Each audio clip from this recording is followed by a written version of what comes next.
Bonjour et bienvenue sur ce nouveau tutoriel concernant App Inventor 2. Nous nous intéressons aujourd'hui aux bases de données partagées sur Internet. Dans un précédent tutoriel, nous avions vu comment sauvegarder une information sur une base de données locale, c'est-à-dire sur le smartphone lui-même, sans pouvoir échanger avec d'autres smartphones ou d'autres tablettes. Et dans ce tutoriel, nous allons voir effectivement comment faire communiquer des smartphones qui vont échanger de l'information via le réseau Internet avec 3G, 4G, Wi-Fi, etc. Et donc pouvoir communiquer, par exemple créer un chat ou diffuser de l'information dans un sens puis dans l'autre. Envoyer une information dans un sens et obtenir une réponse, par exemple, dans l'autre sens. Et donc pouvoir diffuser de l'information entre un et plusieurs smartphones connectés à Internet.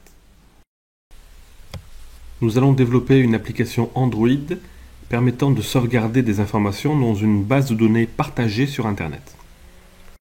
Dans notre exemple, un organisateur de soirée va diffuser des informations à toutes les personnes possédant la même application que la sienne. Il va pouvoir ainsi sauvegarder des données dans une base de données partagée que les autres utilisateurs pourront venir consulter. Et bien entendu, chaque personne pourra répondre à ces messages, un peu comme dans un chat, pour dialoguer avec toutes les personnes disposant de cette même application. On voit dans notre exemple que le message « La fête va bientôt commencer » a été envoyé par l'organisateur. Sur notre smartphone, on peut demander quel est le dernier message qui a été envoyé et on voit tout en bas « La fête va bientôt commencer ». Donc on a consommé ce message. Sur un autre smartphone, qui n'est pas forcément dans la même pièce évidemment, on demande et on a exactement la même réponse pour le moment avec une estampille, tel jour, telle heure, minute, seconde, etc. Donc au bout du moment, l'organisateur décide d'envoyer un autre message, par exemple de les faire un petit peu patienter, donc il va écrire le mot patience, cliquer sur le bouton sauvegarder ce secret en base de données partagée, donc l'information est sauvegardée en base de données, il peut le consulter sur son propre smartphone pour vérifier que le message est OK, et ceux qui vont consommer ce message quelques secondes plus tard vont bien avoir le message patience, patience, qu'il soit dans la même pièce ou à des kilomètres ou à l'autre bout de la Terre, on a à chaque fois l'information qui est sauvegardée dans une base de données partagée. Et puis au bout du moment, donc l'organisateur va décider de donner l'adresse précise du lieu où va se dérouler la fête. Donc rendez-vous à tel endroit. Donc là, par exemple, 12 rue de la République, par exemple. 12 rue de la Liberté, peu importe. C'est pour l'exemple. Paris 16e ou telle adresse, bon peu importe, le message sera textuel et sera envoyé, expédié à tous ceux qui possèdent cette application et qui sont connectés avec du Wi-Fi, du 3G, 4G, puisque la base de données est partagée sur Internet. Donc on va cliquer sur sauvegarder, sauver ce secret en base de données partagée, et instantanément il est disponible pour les autres personnes qui disposent de la même application. Donc là, la fête a été dévoilée, les personnes sont intéressées, récupèrent l'adresse précise et peuvent aller converger vers le lieu de la fête. Et puis, finalement, comme la communication est bidirectionnelle ou multidirectionnelle, c'est-à-dire qu'il n'y a pas que dans un sens que ça fonctionne, quelqu'un peut décider d'envoyer un message pour dire merci, ok, on arrive, etc. Donc, en insérant un message dans la textbox, la boîte de saisie prévue à cet effet, et en diffusant ce message à tous les autres participants. Donc non seulement l'expéditeur, c'est-à-dire l'organisateur de la soirée va recevoir cette information également, mais tous ceux qui sont connectés auront le même message qui va être diffusé. C'est ce qu'on appelle du broadcast.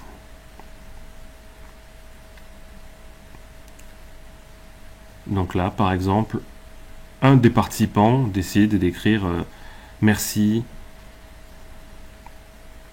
et d'envoyer ce message.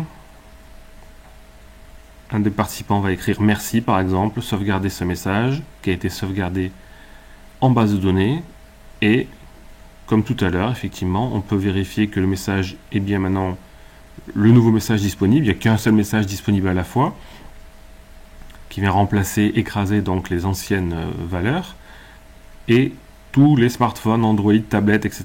disposant de cette application vont pouvoir consulter le dernier message qui a été écrit, pas forcément par l'organisateur mais par le dernier utilisateur qui a écrit un message.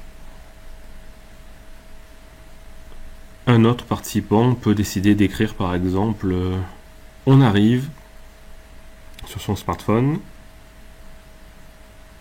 sauvegarder l'information et, même principe comme tout à l'heure, ça vient écraser le dernier message qui était « Merci » par « On arrive ». On peut vérifier sur son propre smartphone qu'effectivement le message a été sauvegardé et sur les autres smartphones qui sont connectés à Internet, y compris celui de l'organisateur originel, effectivement on a bien ce message là qui apparaît on arrive avec un tag bien particulier dont je vais expliquer la signification dans un petit moment. Nous allons donc à présent passer à la conception et à la réalisation de cette application, donc avec quelques éléments très simples pour l'interface homme-machine, une boîte de saisie qui s'appelle un textbox ici, deux boutons, l'un pour sauvegarder, l'autre pour relire, un bouton quitter, un petit message éphémère ici, un notifieur qui permet de donner certaines informations à l'utilisateur. C'est tout ce que nous avons côté interface machine. On verra qu'il y a une information qui est cachée, c'est le type de base de données qu'on utilise, évidemment. Donc justement, cette base de données qui est utilisée s'appelle un Tiny Web Database. Donc contrairement à la Tiny Database simple qui consiste à sauvegarder les informations en local sur le smartphone, ici on va aller se connecter sur le réseau internet pour pouvoir sauvegarder nos informations. Je le réexpliquerai tout à l'heure un petit peu plus loin. C'est toujours le même système de tag value. Donc sauver une donnée en disant voilà le tag, c'est-à-dire le nom que j'ai inventé, et voilà pour ce nom inventé la valeur que je veux sauvegarder. On ira donc ensuite retrouver une certaine valeur en fonction d'un tag en disant quelle est la valeur associée à ce tag-là. Sur le même smartphone, évidemment, sur lequel on vient de sauvegarder ou qui a été sauvegardé depuis un autre smartphone. C'est tout l'intérêt de ce projet ici. Et donc on comprendra que c'est un usage en mode asynchrone, c'est-à-dire que précédemment on était en mode synchrone quand on était en base de données locale. On appelle, on a tout de suite la réponse à l'information, quel est le tag, quelle est la valeur associée à tel tag, on a une information qui est restituée immédiatement, qui est récupérée en base de données locale, alors que là bien sûr il y a une petite latence de quelques secondes éventuellement pour que l'information soit transmise sur le réseau. Et donc on est notifié, une fois que l'utilisateur est retrouvé, que la valeur est retrouvée, l'utilisateur est notifié en lui expliquant voilà l'information que tu avais demandé, qui a été sollicitée, a été récupérée. Et donc on verra qu'on a la possibilité, avant d'aller réellement sur une base de données sur un smartphone, de tester sur un PC, en allant à cette adresse-là, les bases de données que l'on met en place. En fait, c'est un système de slots, on appelle ça en anglais, donc c'est-à-dire une certaine possibilité de stocker des informations. Je crois qu'actuellement c'est 250 slots disponibles sur cette interface de test. Et donc ça veut dire que dès qu'on rentre une 251e information, la première information est perdue. Donc on n'a pas forcément une base de données pérenne au sens où si on revient dans 6 mois, dans un an, l'information sera probablement perdue. Mais on peut peut-être utiliser nos bases de données pendant quelques jours, quelques semaines, a priori sans problème. Sauf si effectivement dans la même journée on a d'un coup 250 informations qui ont été stockées par d'autres utilisateurs et que la nôtre a été éjectée de la base de données. Passons à présent à la réalisation de notre projet. On va se connecter sur l'adresse de App Inventor, AI2 pour appinventor2.appinventor.mit.edu. Et donc, une fois que vous êtes connecté avec vos logins mot de passe, vous verrez que vous êtes bien connecté. Si vous avez l'habitude maintenant, vous pouvez créer un nouveau projet, Start New Project, et on va appeler ce projet par exemple base de données partagée. Donc BD underscore partagé EE, une base de données partagée, je valide. Une fois que c'est enregistré, on va voir notre palette de travail et donc on vérifie bien qu'on est sur le projet ici en haut à gauche, BD partagé, OK. Première chose à faire, on peut changer ce screen 1 ici, donc il nous demande que cette session devienne la session courante. J'étais probablement connecté sur 2 smartphones en même temps ou 2 PC, je dis OK, il va recharger tout mon projet.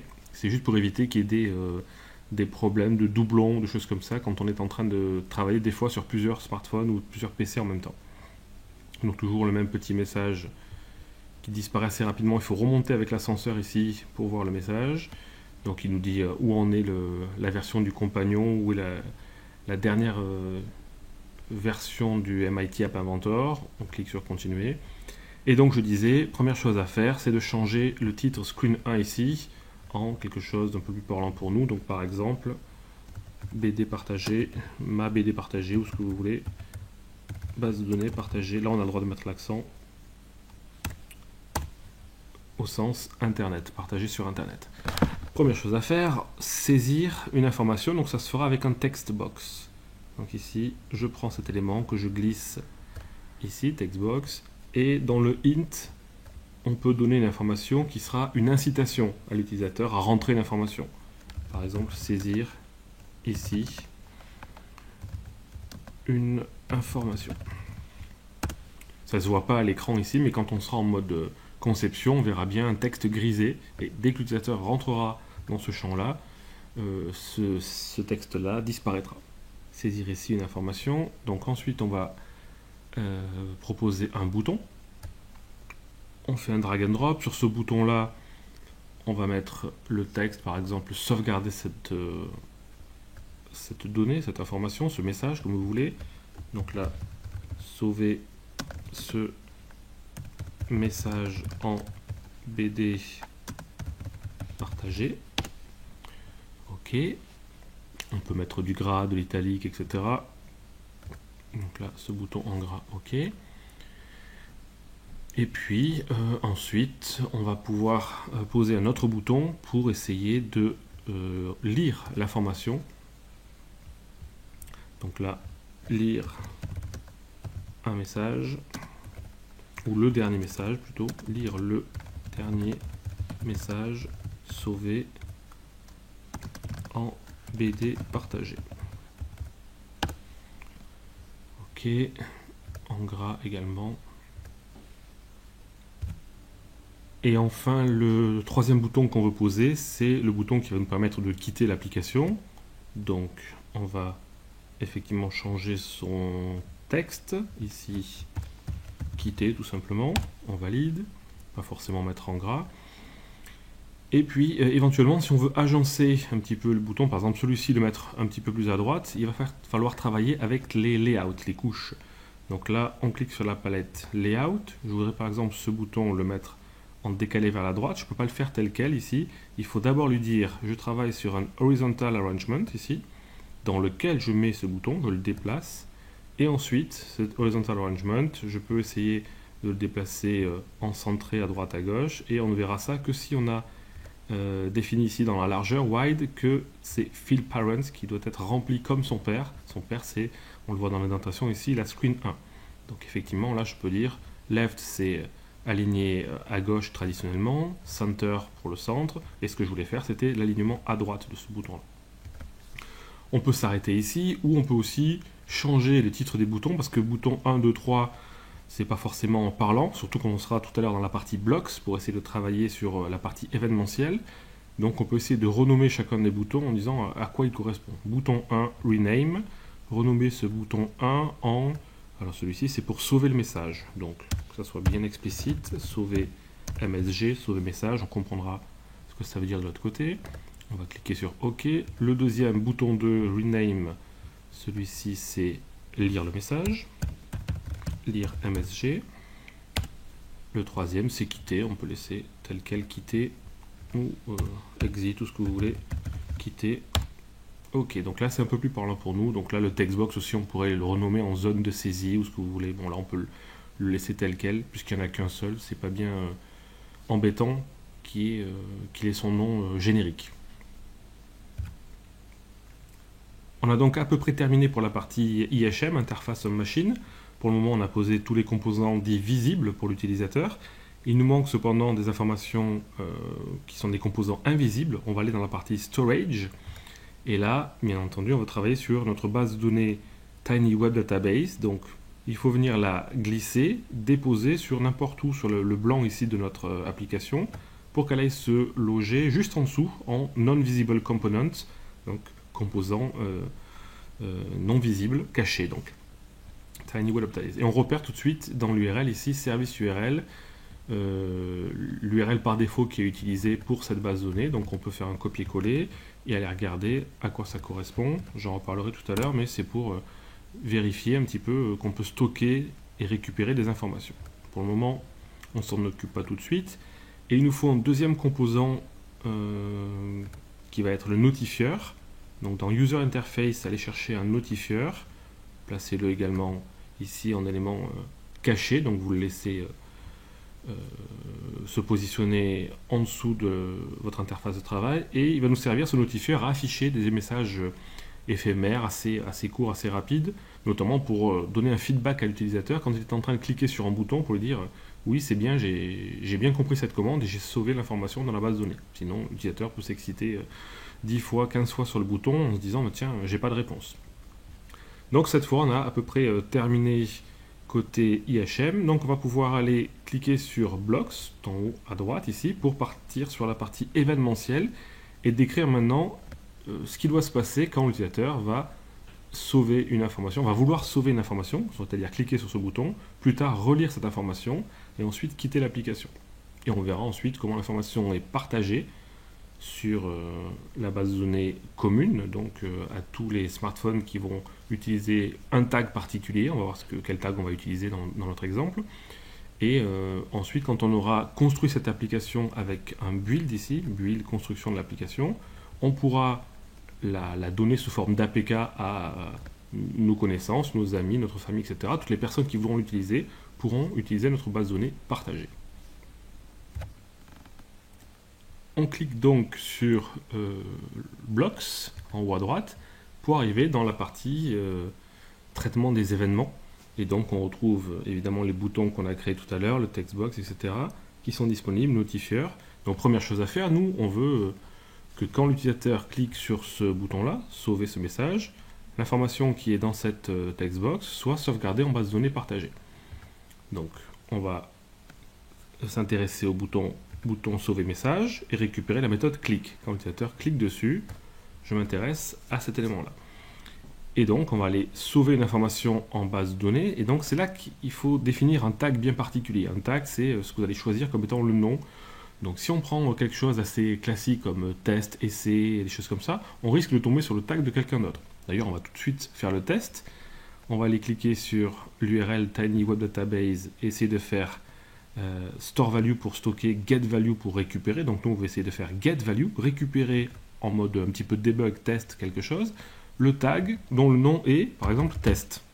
J'essaye test et je fais get value. Et effectivement, je tombe sur une valeur ici, je vois la valeur 111. Effectivement, c'est pas moi qui ai sauvegardé cette valeur-là. Donc si on utilise des tags un petit peu communs, un petit peu habituels, on va tomber sur probablement l'information de quelqu'un d'autre. Quelqu'un aux États-Unis, en Espagne, en Italie, n'importe où, a pu stocker cette information-là. Je vais essayer test 2 par exemple. Ça arrive quelquefois.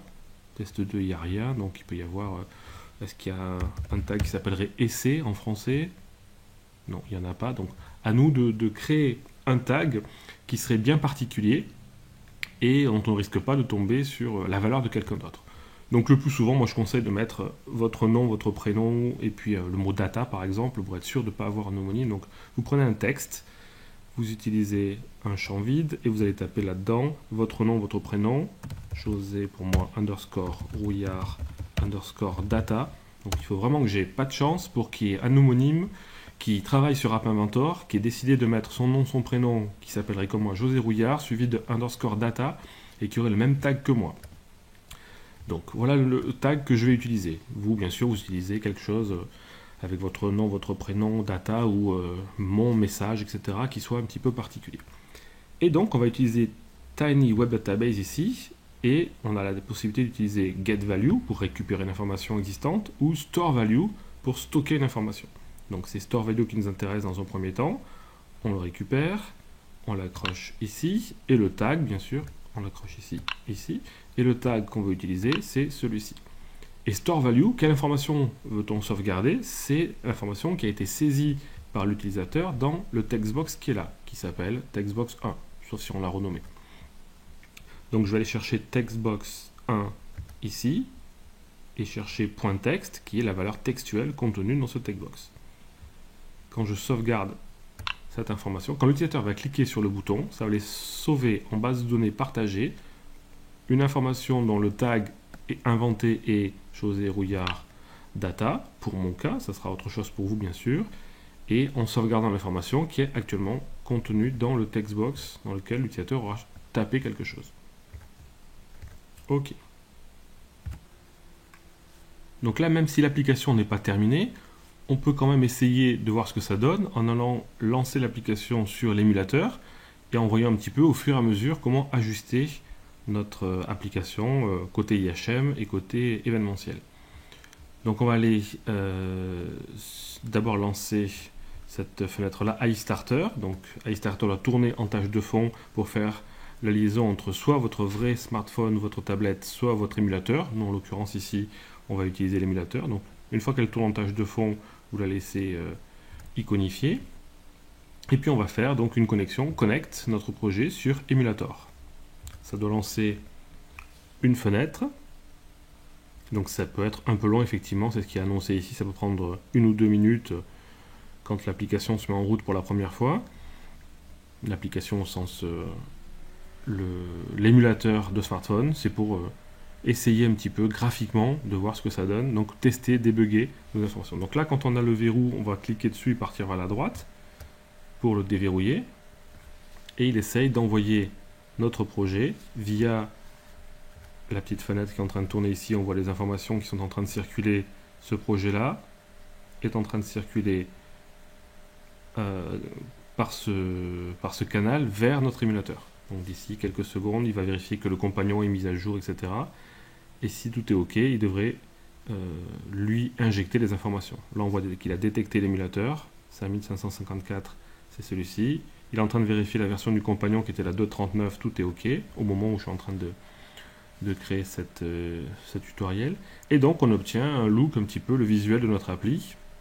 Dès qu'on peut changer quelque chose sur le designer, on verra un petit peu ce qui se passe ici en temps réel sur notre application. Donc ce qu'on voudrait faire, c'est tester effectivement si quand on clique ici, saisir ici une information, on va venir écrire quelque chose, genre salut, bonjour, etc. Donc là j'écris salut par exemple.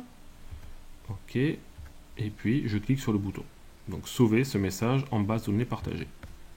Et donc on voit qu'il ne se passe rien de particulier. Donc peut-être que ça a été fait, peut-être pas. L'utilisateur n'a eu aucun retour, aucun feedback. On va juste aller vérifier, nous, connaissant le tag, on va faire un copier-coller de ce tag-là ici. José Rouillard Data, CTRL-C. Je vais me connecter sur Tiny Web Database, sur l'application App Inventor, Web, appspot.com, etc. Demander Get Value.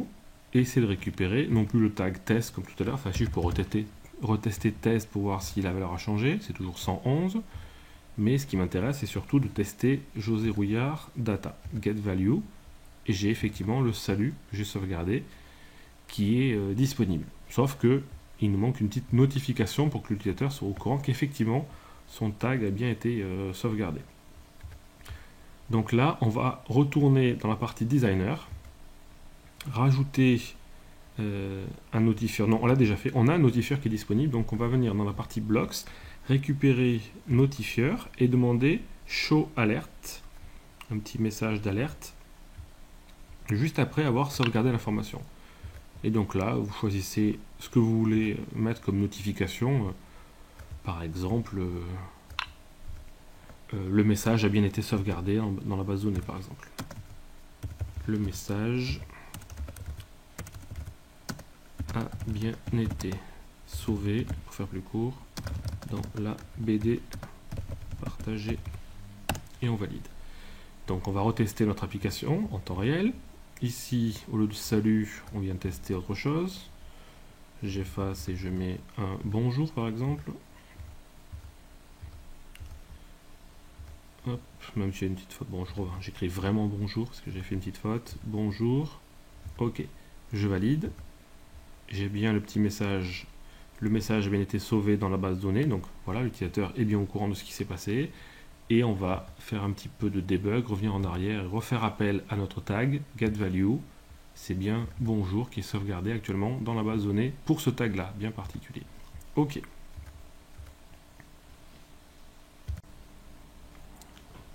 Ce qui nous intéresse à présent qu'on a fait la partie sauvegarde, du message, c'est bien entendu la partie récupération du message. Alors là, c'est un cas particulier, c'est nous qui sauvons et récupérons la donnée, mais on a bien compris que plus tard, le but, ça serait que je sauve le message, quelqu'un d'autre lise ce message à distance, ou le contraire, quelqu'un a sauvé un message et moi je viens le lire sur mon smartphone, donc c'est pas forcément la même personne qui lit et qui relit, enfin qui sauvegarde et qui relit l'information plus tard.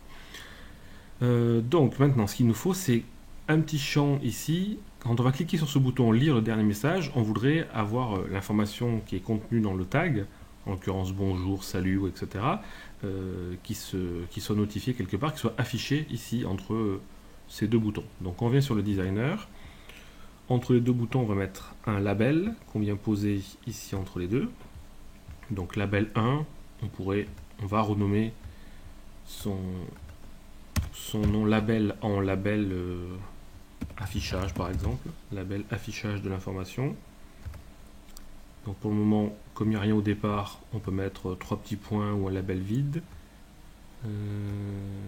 C'est qu'il est ici le texte, 3 petits points ou bienvenue ou pas forcément d'informations affichées pour le moment.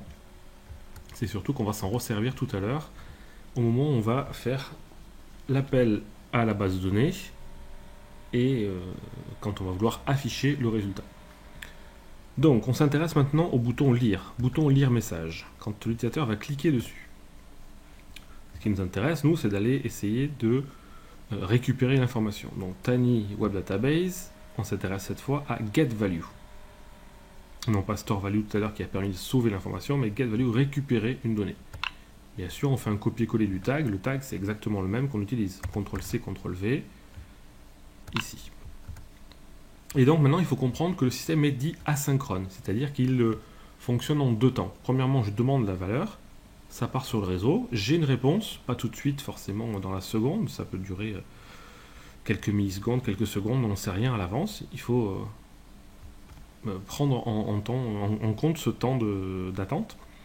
Et donc, on a dans Tiny Web Database un getValue qui est disponible ici, qui va nous dire je viens de récupérer une valeur pour un tag particulier et voilà la valeur qui est disponible.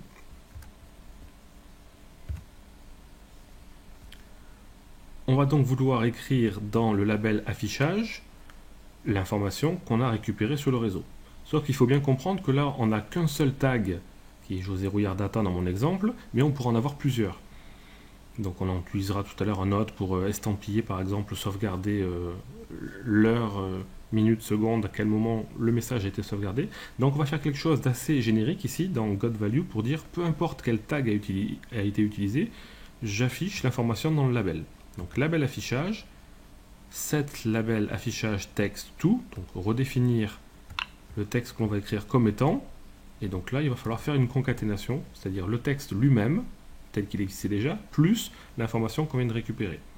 Donc on va utiliser un join pour faire une concaténation d'informations, et on sait qu'on va avoir plusieurs informations à afficher.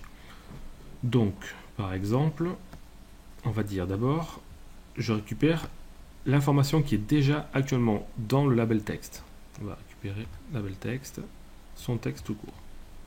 Suivi de, et puis là on va taper un texte, donc par exemple, pour le tag espace, de points. Alors je vais mettre un petit anti/n juste avant pour faire un retour à la ligne. Pour le tag, je vais ouvrir la molette ici pour avoir plus d'entrées. Donc string, je sais que je vais rajouter au moins 2 ou 3 entrées supplémentaires.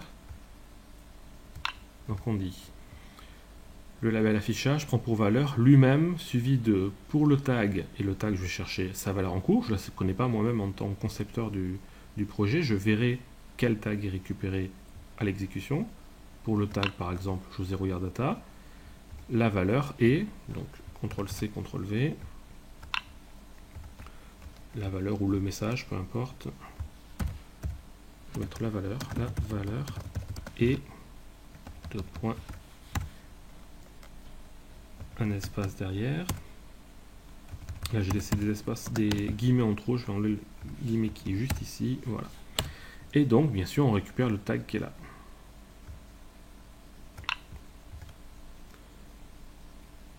Donc ça se fait en mode asynchrone, j'appelle, puis éventuellement quelques secondes plus tard, j'ai la réponse. Donc il ne nous reste plus qu'à tester cette nouvelle version en disant je vais sauvegarder une autre information, par exemple hello, je valide, le message a bien été sauvegardé, ok, puis au bout du moment, je rappelle, j'essaie de lire le dernier message. Pour le tag José Rouillard Data, la valeur est hello. Ok, là c'est moi qui l'ai écrite, effectivement, ça paraît logique. Mais si quelqu'un d'autre écrit un tag, moi je voudrais pouvoir le récupérer. Donc on va tester, aller sur le site web et faire cette fois, on revient en arrière, store value. Je vais essayer d'écrire dans le tag José Rouillard Data quelque chose comme qu'est-ce qu'on va mettre, bravo. Je sauvegarde l'information, store value, elle est stockée. Je peux effectivement faire get value, essayer de la relire ici. Get value pour José Rouillard, j'ai bravo, ok, mais ce qui m'intéresse, moi, c'est de le faire côté navigateur, effectivement. Est-ce que quand on lit maintenant le dernier message, on a bien José Rouillard Data, bravo, ok, l'information a été retravaillée, récupérée, et donc j'avais anciennement hello, mais j'ai cette fois, maintenant, bravo, qui a bien été sauvegardé par éventuellement quelqu'un d'autre. Si on ne veut pas garder cette sorte d'historique avec les différents messages qui ont été successivement enregistrés, il nous suffit de modifier un petit peu notre code, revenir sur App Inventor, et au moment où on demande la lecture du message, juste avant, faire en sorte que le label affichage repasse à 0. Donc par exemple, label affichage, set label affichage text to, on peut le faire avant ou après, peu importe, et ici on va juste chercher un tag vide, donc de sorte que en appelant encore une fois l'information ici, on a uniquement le dernier message qui est rappelé, bravo, et pas la série de messages, puisque ça, c'est ce qu'on vient de rajouter, remet à 0 le tag du label affichage. Et donc là, on a à peu près notre projet qui est terminé. Donc, sauf qu'on a travaillé sur un seul tag qu'on a appelé, dans mon exemple, José Rouillard Data. On pourrait écrire d'autres tags. Donc, on va faire un pour l'exemple, qui serait l'estampillage, par exemple. À un moment donné, on voudrait sauvegarder un tag qu'on va inventer, José Rouillard Time, par exemple, pour dire à un moment donné, je sais précisément à quel moment cette information a été sauvegardée.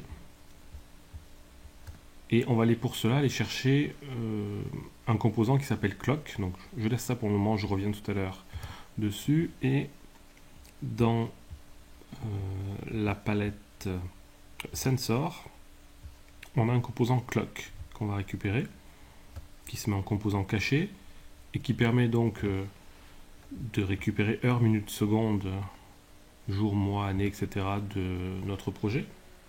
Enfin, c'est-à-dire, il va chercher des informations directement dans le smartphone, et nous, ce qui nous intéresse, c'est quelle est l'heure courante. Actuellement, il est telle heure. Donc, on va aller chercher dans Clock, récupérer une information qui est Clock Now, qui est une information un petit peu longue, au sens où vous allez voir tout ce qui s'affiche. Si on demande le bouton droit de la souris, Do It, pour essayer d'avoir une information, un aperçu de ce qu'on a, c'est quelque chose d'assez verbeux, donc on a beaucoup d'informations là-dedans, et nous on voudrait récupérer précisément heure, minute, seconde. Donc on voit qu'on est au 4e jour du mois, 4e semaine, bon, plein d'informations comme ça qu'on pourrait récupérer, la 47e semaine de l'année, etc. Nous on veut aller précisément chercher dans Clock une sous-partie de toute cette information là qui est date time instant avec un pattern particulier.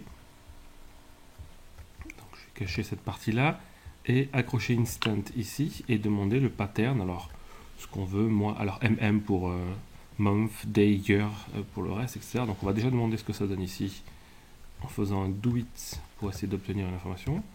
Do it, il a pu récupérer le 11 pour le mois, 22 pour le jour, 2016 à l'américaine, donc, et puis 2 heures de l'après-midi. Donc si moi ça me plaît pas forcément, je peux changer un petit peu le pattern en disant moi je veux plus récupérer l'information comme ça, day / month, donc en M majuscule, sinon il croit que le M c'est minute, et puis Y pour year sur 4 positions, 2016 ça ira, heure, minute, seconde, et AM, PM si on veut le ante ou post méridien. Donc là on va le garder tel quel, bouton droit de la souris, do it, pour voir si ça a fonctionné. Ok, 22-11, on a bien cette version.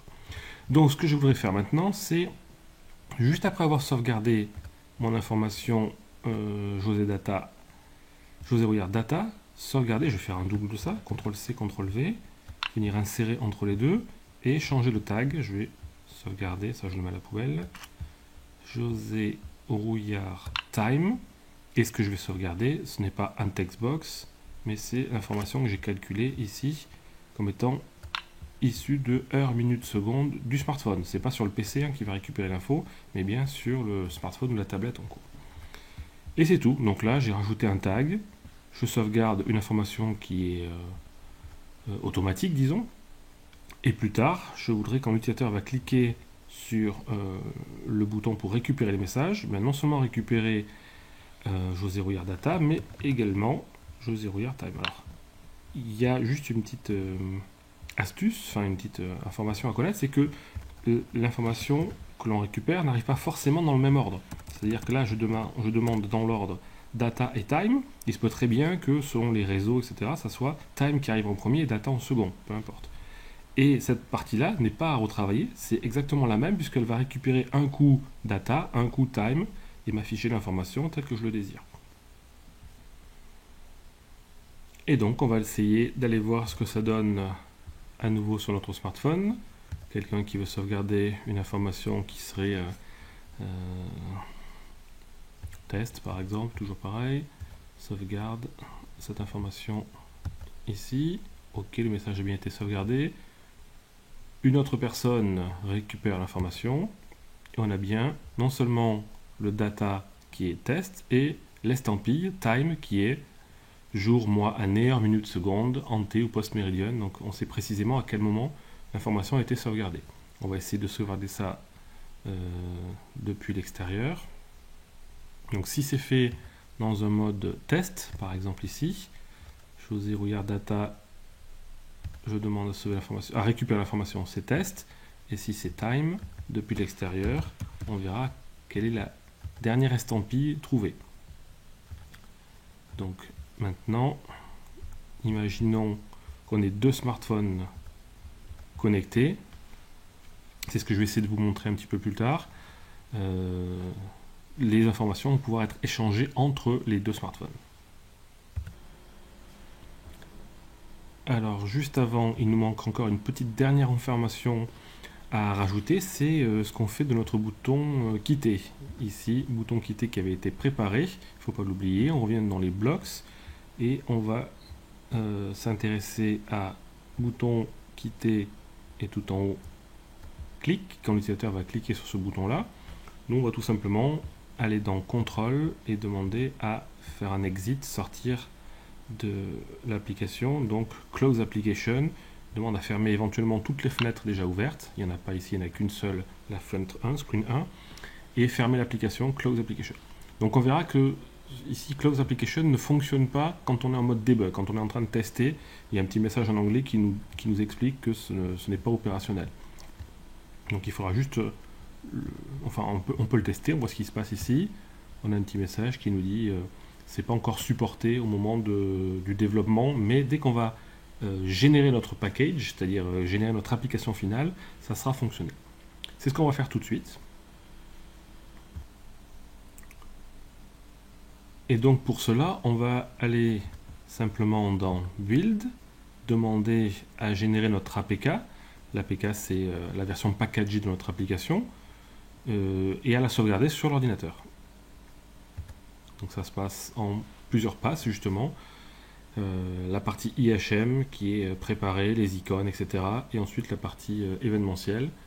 Tout ça est calculé, ça donne effectivement du code Java, mais l'utilisateur final, lui, n'obtient qu'un APK qu'il va pouvoir installer. Donc ça nous propose évidemment le même nom que le nom de notre application, bdpartagé.apk. On va sauvegarder cette information quelque part sur notre disque dur. Et puis ensuite, venir injecter par exemple cette APK sur un smartphone. Donc là, je vais essayer de récupérer cette information. Je récupère un CTRL-C pour faire une copie de mon APK. Et puis, je vais aller naviguer sur le smartphone qui est connecté actuellement et qui est sur G2. C'est un Samsung Galaxy. Je vais aller dans la partie Download, un des répertoires faciles à récupérer quand on sera connecté sur le smartphone, et faire coller de mon APK. Il y a déjà pas mal de choses. Je lance coller ici. Donc on a BD partagé qui est disponible. Ok. Et maintenant, si je me connecte sur mon smartphone, donc là, on va voir le smartphone auquel je fais référence. Il est passé en économiseur d'écran, donc voilà. Maintenant, je vais aller dans la partie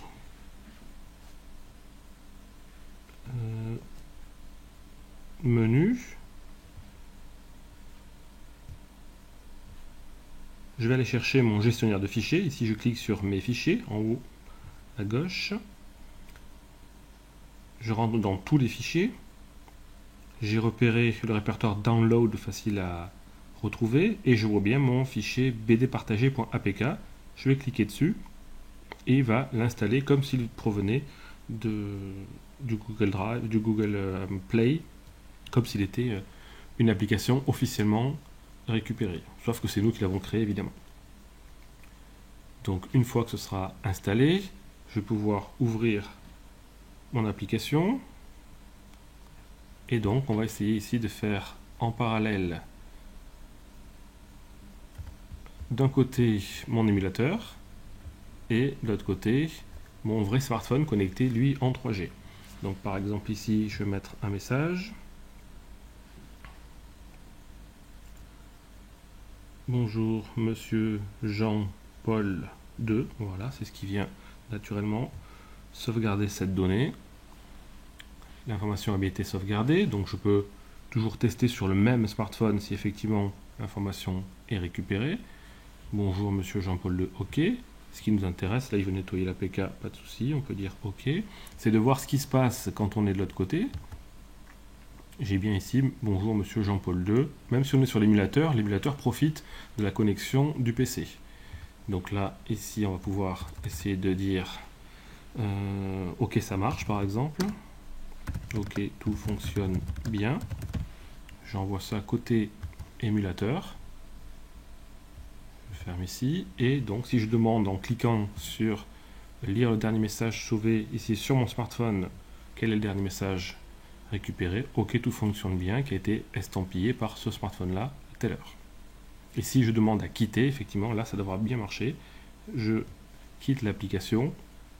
Ça fonctionne bien, on retombe bien sur les différents fichiers disponibles sur le smartphone. Et ici, si on demande à quitter, on est toujours en mode debug, donc on n'a pas cette option qui est disponible. Voilà donc ce tutoriel concernant App Inventor, spécialement pour les bases de données de type Tiny Web Database, est terminé. Vous avez un résumé ici de ce qu'il nous faut côté interface Somme Machine et de tout ce qu'on a mis en place côté événement. C'est assez facile à mettre en œuvre et vous avez vu que bien sûr c'est un simulateur un petit peu, c'est-à-dire un espace de test. On a un certain nombre d'emplacements disponibles pour pouvoir travailler. Donc là je retourne sur le système et on voit qu'effectivement c'est un système en démonstration. On a 250 entrées seulement pour tester un petit peu notre base de données, mais c'est tout à fait opérationnel, fonctionnel, et on peut toujours essayer de revenir quelques jours plus tard pour voir si l'information est toujours disponible ou pas. Là par exemple, quelques minutes après avoir fait les tests, si on revient, le OK tout fonctionne bien est toujours disponible et tout est OK. Je vous dis donc à bientôt. Je reviens sur le cours pour représenter encore une dernière fois tout ce qu'on a mis en place. Et je vous donne rendez-vous pour de nouveaux tutoriels très bientôt concernant un autre composant pour faire des bases de données, mais cette fois non plus de manière asynchrone, mais de manière vraiment temps réel, qui s'appelle le composant Firebase, qu'on verra un petit peu plus tard ensemble dans un nouveau tutoriel. Et d'ici là, bonne continuation sur App Inventor.